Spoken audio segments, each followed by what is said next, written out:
Hi friends! So now that it's March, we're going to be reading books and celebrating Women's History Month together. We're going to start off with a book about Greta Thunberg. Now, if you don't know who she is, you'll find out by the end of our story.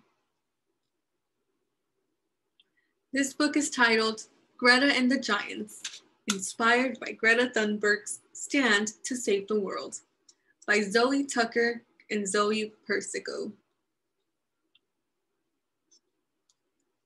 There was once a girl who lived at the heart of a beautiful forest. Her name was Greta.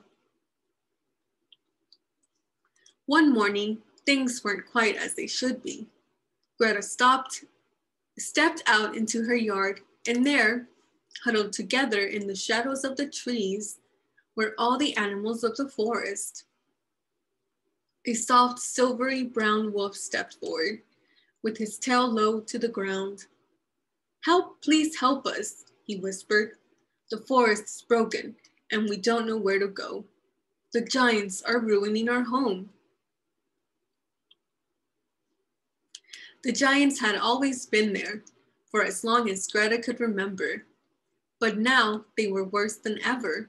They were huge, lumbering oaks, and they were always busy.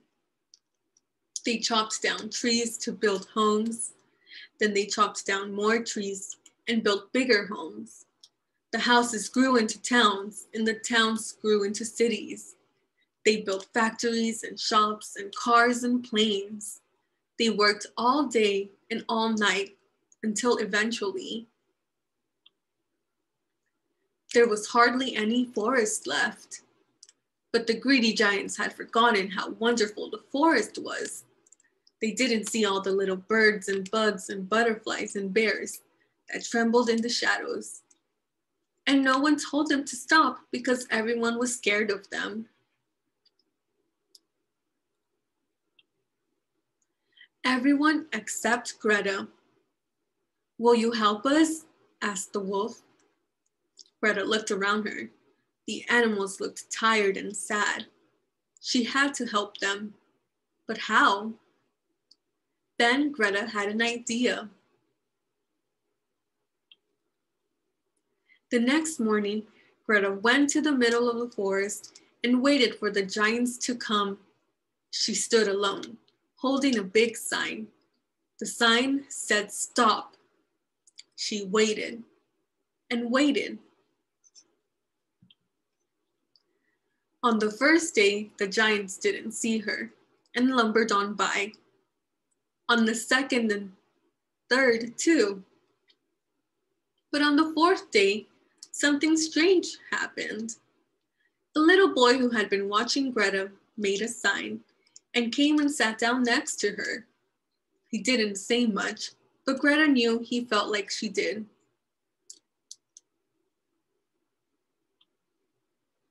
Soon, more people and animals saw what they were doing and joined in too. "Stop! Listen! Our home is on fire. We love our forest. Who will help? Help! We live here.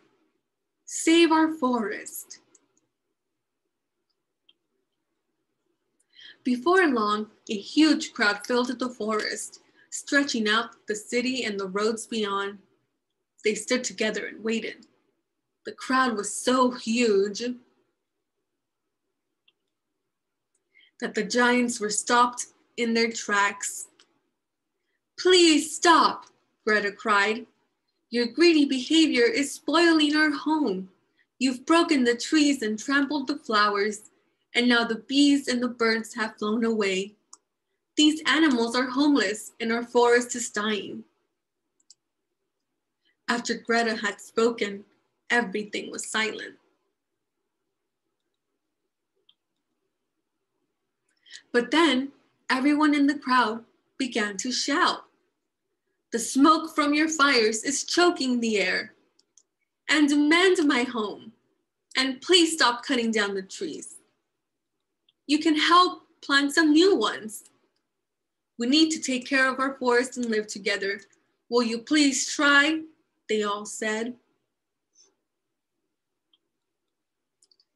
The giants shuffled and fidgeted and stomped their feet on the ground. They were embarrassed and a little bit sad. You see, the giants were so busy building, they didn't see what they were doing to the forest or the animals who lived there. The giants felt terrible. "We're sorry," they said, and they promised to try harder. So from that day on, the greedy giants weren't so greedy. They slowed down and learned to sit quiet. They stopped working all the time and instead took up new hobbies. They stopped chopping down trees and learned all about gardening and living in the forest. They cooked, repaired, tidied, and shared. And before long, the forest became more beautiful than they could ever have imagined.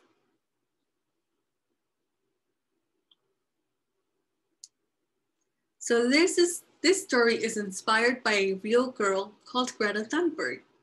When Greta was not much older than you, she found out about something called climate change. This means the world is getting hotter and hotter, and this is causing a lot of damage. Scientists all agree that this rising temperature is down to human activity.